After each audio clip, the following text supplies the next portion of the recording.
Hello दोस्तों, चलिए शुरू करते हैं अपना यूपी होमगार्ड का 33वां प्रैक्टिस सेट दोस्तों। ठीक है, तो जो प्रश्न नंबर 1 हमारा वो है ताज महोत्सव उत्तर प्रदेश के किस जिले में मनाया जाता है। दोस्तों ताज महोत्सव आपका यूपी के आगरा जिले में मनाया जाता है। ठीक है, और प्रश्न नंबर 2 है हमारा कजली महोत्सव उत्तर प्रदेश के किस जिले में आयोजित होता है। दोस्तों कजली महोत्सव आपका यूपी के महोबा जिले में आयोजित होता है। ठीक है, और प्रश्न नंबर 3 है हमारा सैफई महोत्सव उत्तर प्रदेश के किस जिले से संबंधित है। दोस्तों सैफई महोत्सव का यूपी के इटावा जिले से संबंधित है। ठीक है,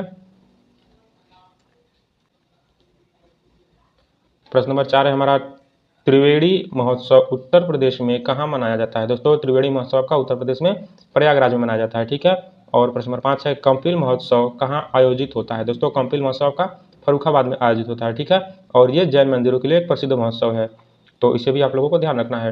प्रश्न नंबर 6 हमारा लठमार होली उत्तर प्रदेश में कहाँ की प्रसिद्ध है। दोस्तों बरसाना की लठमार होली काफ़ी प्रसिद्ध है दोस्तों। ठीक है, प्रश्न नंबर 7 है हमारा बटेश्वर मेला उत्तर प्रदेश के किस जिले में लगता है। दोस्तों बटेश्वर मेला आपका यूपी के आगरा जिले में लगता है, और बटेश्वर मेला को पशु मेला के नाम से भी जाना जाता है।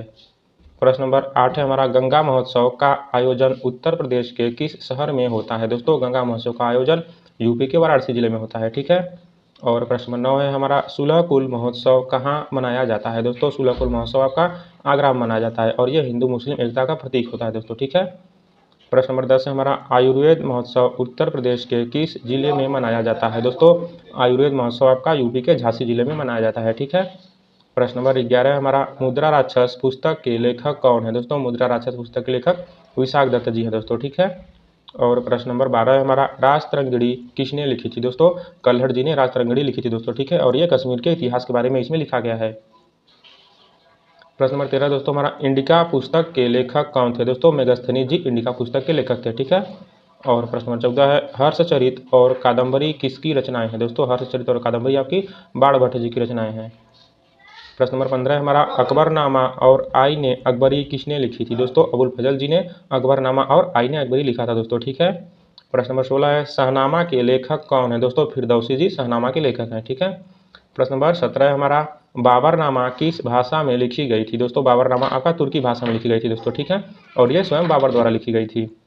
प्रश्न नंबर 18 है हमारा हुमायूंनामा की रचना किसने की थी। दोस्तों हुमायूंनामा की रचना आपका गुलबदन बेगम जी ने किया था दोस्तों। ठीक है, प्रश्न नंबर 19 है हमारा किताब उल हिंद के लेखक कौन थे। दोस्तों अलबरूनी जी किताब उल हिंद के लेखक थे दोस्तों। ठीक है, प्रश्न नंबर 20 है हमारा गीत गोविंद के रचयिता कौन है। दोस्तों जयदेव जी गीत गोविंद के रचयिता हैं। ठीक है, और प्रश्न नंबर 21 हमारा मानव मस्तिष्क का सबसे बड़ा भाग कौन होता है। दोस्तों प्रमस्तिष्क मानव मस्तिष्क का सबसे बड़ा भाग होता है।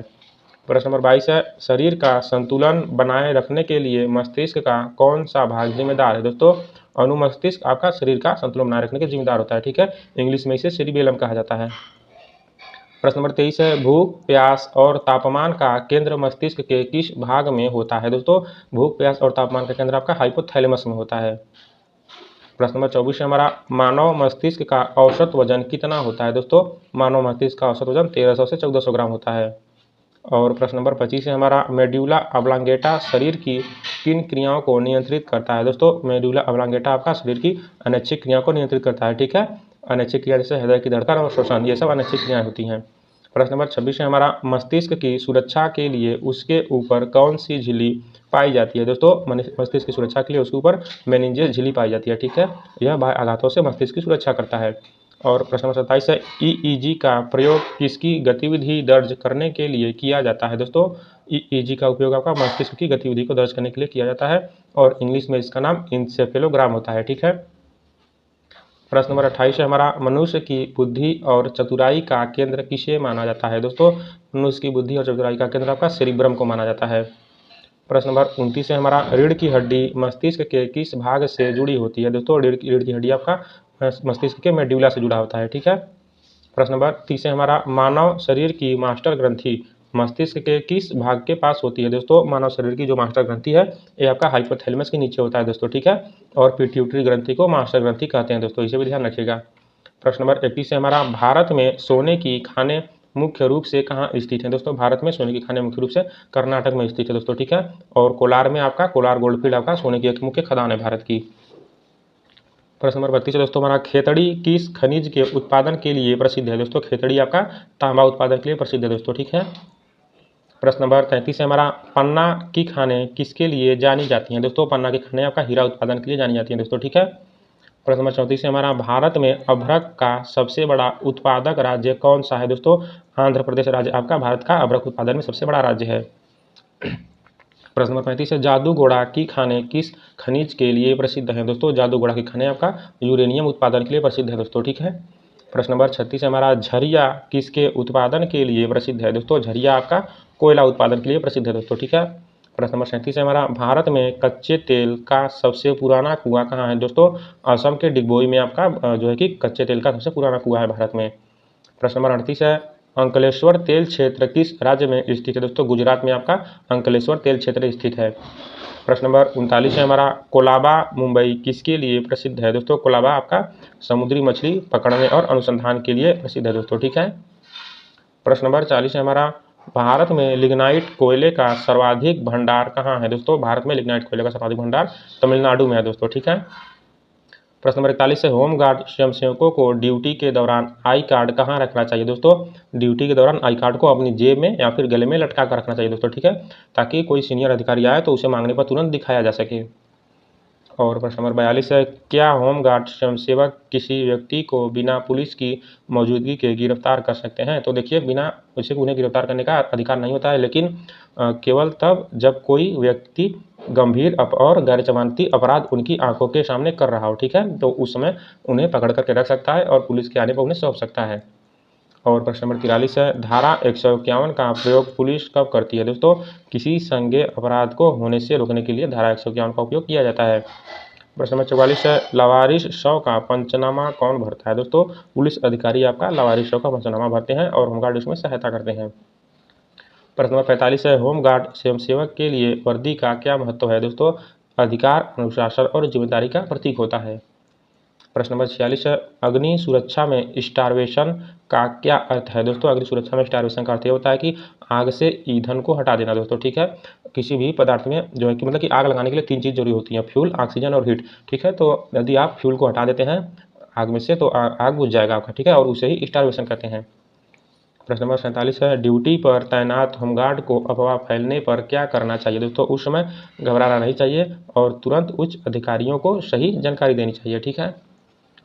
प्रश्न नंबर 48 है, एनसीआर नॉन कॉग्निजेबल रिपोर्ट और एफआईआर में क्या अंतर है? दोस्तों एफआईआर गंभीर अपराधों के लिए होता है और एनसीआर छोटे अपराधों के लिए होता है, ठीक है। प्रश्न नंबर 49 है हमारा, सीसीटीवी फुटेज को साक्ष्य के रूप में किस अधिनियम के तहत माना जाता है? दोस्तों भारतीय साक्ष्य अधिनियम, इंडियन एविडेंस एक्ट के तहत सीसीटीवी फुटेज को साक्ष्य के रूप में माना जाता है। प्रश्न नंबर 50 है हमारा, होमगार्ड का मुख्यालय उत्तर प्रदेश के किस शहर में है? दोस्तों होमगार्ड का मुख्यालय आपका यूपी के लखनऊ शहर में है दोस्तों, ठीक है। प्रश्न नंबर 61 है, विश्व मधुमेह दिवस कब मनाया जाता है? दोस्तों 14 नवंबर को विश्व मधुमेह दिवस मनाया जाता है। प्रश्न नंबर 62 है, पीली क्रांति का संबंध किससे है? दोस्तों तिलहन उत्पादन से आपका पीली क्रांति का संबंध है। और प्रश्न नंबर 63 है, भोर का तारा किस ग्रह को कहते हैं? दोस्तों शुक्र ग्रह को भोर का तारा कहा जाता है। और प्रश्न नंबर 64 है, स्वर्ण मंदिर किस शहर में है? दोस्तों स्वर्ण मंदिर आपका अमृतसर में है। और प्रश्न नंबर 65 है हमारा, नर्मदा नदी का उद्गम स्थल क्या है? दोस्तों नर्मदा नदी का उद्गम स्थल अमरकंटक है। और प्रश्न नंबर 66 है हमारा, विश्व जल दिवस कब मनाया जाता है? दोस्तों 22 मार्च को विश्व जल दिवस मनाया जाता है। और प्रश्न नंबर 67 है, कामायनी महाकाव्य के रचयिता कौन है? दोस्तों जयशंकर प्रसाद जी आपका कामायनी महाकाव्य के रचयिता हैं। और प्रश्न नंबर 68 है, विटामिन B1 का रासायनिक नाम क्या है? दोस्तों विटामिन B1 का रासायनिक नाम थायमीन है। प्रश्न नंबर 69 है हमारा, रक्त का शुद्धिकरण शरीर के किस अंग में होता है? दोस्तों रक्त का शुद्धिकरण आपका शरीर के किडनी में होता है दोस्तों, ठीक है, और इसे वृक्क भी कहते हैं। प्रश्न नंबर 70 है हमारा, ज्ञानपीठ पुरस्कार किस क्षेत्र में दिया जाता है? दोस्तों ज्ञानपीठ पुरस्कार आपका साहित्य के क्षेत्र में दिया जाता है। प्रश्न नंबर 71 है, राइडर कप किस खेल से संबंधित है? दोस्तों राइडर कप आपका गोल्फ से संबंधित है, ठीक है। और प्रश्न नंबर 72 है, जिम कॉर्बेट नेशनल पार्क कहाँ स्थित है? दोस्तों जिम कॉर्बेट नेशनल पार्क आपका उत्तराखंड राज्य में है दोस्तों, ठीक है। प्रश्न नंबर 73 है, भारत के प्रथम उपराष्ट्रपति कौन थे? दोस्तों डॉक्टर सर्वपल्ली राधाकृष्णन जी भारत के प्रथम उपराष्ट्रपति थे। प्रश्न नंबर 74 है हमारा, कंप्यूटर में रैम का पूर्ण रूप क्या है? दोस्तों रैम का जो फुल फॉर्म है वो है रैंडम एक्सेस मेमोरी। और प्रश्न नंबर 75 है, इंस्टाग्राम के वर्तमान मालिक कौन है? दोस्तों इंस्टाग्राम आपका मेटा कंपनी के अंतर्गत आती है और इसके जो ऑनर है मार्क जुकरबर्ग जी है दोस्तों, ठीक है। तो आपका इंस्टाग्राम, व्हाट्सएप और फेसबुक ये तीनों मेटा कंपनी के अंतर्गत आते हैं दोस्तों, ठीक है। प्रश्न नंबर 76 है हमारा, भारत की पहली महिला मुख्यमंत्री कौन थी दोस्तों? भारत में प्रथम महिला मुख्यमंत्री बनने वाली आपकी सुचेता कृपलानी जी थी दोस्तों, ठीक है, इसे ध्यान रखिएगा, काफ़ी अच्छा प्रश्न है। प्रश्न नंबर 77 है, वायु दाब मापने वाला यंत्र क्या है दोस्तों? वायु दाब मापने वाला यंत्र आपका बैरोमीटर है, ठीक है, बैरोमीटर की सहायता से वायु दाब को मापा जाता है। प्रश्न नंबर 78 है, माउंट एवरेस्ट फतह करने वाली पहली भारतीय महिला दोस्तों? बछेंद्री पाल जी माउंट एवरेस्ट फतह करने वाली प्रथम भारतीय महिला है दोस्तों, ठीक है। प्रश्न नंबर 79 हमारा, संतोष ट्रॉफी किससे संबंधित है दोस्तों? संतोष ट्रॉफी आपका फुटबॉल से संबंधित है। प्रश्न नंबर 80 है, अजंता की गुफाएं कहाँ स्थित हैं दोस्तों? महाराष्ट्र राज्य में अजंता की गुफाएं स्थित हैं। प्रश्न नंबर 81 है, लौह पुरुष सरदार पटेल की मूर्ति कहाँ है दोस्तों? लौह पुरुष सरदार पटेल जी की मूर्ति आपका गुजरात राज्य में है। प्रश्न नंबर 82 है, हवा महल कहाँ स्थित है दोस्तों? हवा महल आपका जयपुर में है, ठीक है, जयपुर राजस्थान में। प्रश्न नंबर 83 है, कुचिपुड़ी किस राज्य का शास्त्रीय नृत्य है दोस्तों? कुचिपुड़ी आपका आंध्र प्रदेश राज्य का शास्त्रीय नृत्य है दोस्तों, ठीक है। प्रश्न नंबर 84 है, विश्व मानवाधिकार दिवस कब मनाया जाता है दोस्तों? 10 दिसंबर को विश्व मानवाधिकार दिवस मनाया जाता है। प्रश्न नंबर 85 है हमारा, सौरमंडल का सबसे छोटा ग्रह कौन सा है दोस्तों? बुध ग्रह आपका सौरमंडल का सबसे छोटा ग्रह है। और प्रश्न नंबर 86 है, रेबीज के टीके की खोज किसने की दोस्तों? लुईस पास्टर जी ने आपका रेबीज के टीके की खोज की थी। और प्रश्न नंबर 87 है, करो या मरो का नारा किसने दिया दोस्तों? महात्मा गांधी जी ने करो या मरो का नारा दिया था। प्रश्न नंबर 88 है, गायत्री मंत्र किस वेद से लिया गया है दोस्तों? गायत्री मंत्र आपका ऋग्वेद से लिया गया है, ठीक है। और प्रश्न नंबर 89 है, विक्रम साराभाई अंतरिक्ष केंद्र कहाँ है दोस्तों? विक्रम साराभाई अंतरिक्ष केंद्र आपका तिरुवनंतपुरम में है दोस्तों, ठीक है। और प्रश्न नंबर 90 हमारा, विश्व स्वास्थ्य दिवस कब मनाया जाता है दोस्तों? 7 अप्रैल को विश्व स्वास्थ्य दिवस मनाया जाता है। प्रश्न नंबर 91 है, उत्तर प्रदेश का राजकीय पशु क्या है दोस्तों? उत्तर प्रदेश का राजकीय पशु बारहसिंगा है, ठीक है। प्रश्न नंबर 92 हमारा, भारत का नेपोलियन किसे कहा जाता है दोस्तों? समुद्रगुप्त जी को भारत का नेपोलियन कहा जाता है। और प्रश्न नंबर 93 है, सत्यमेव जयते कहाँ से लिया गया है दोस्तों? मुंडकोपनिषद से आपका सत्यमेव जयते लिया गया है, ठीक है।